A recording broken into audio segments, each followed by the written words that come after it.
Denmark are breaking 2 new records at CIIE this year again.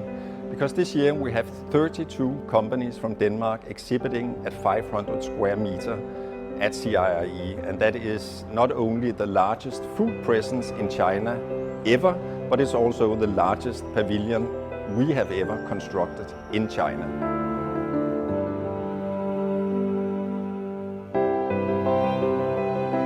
Well, we have a close collaboration with a broad range of stakeholders in China, and this is of course a fundament for continuously developing the food safety and also meeting the expectations of the Chinese consumers and business partners. This cooperation is of course important, and we are really looking forward to develop this cooperation, not least also with the takeoff on the CIIE 2021.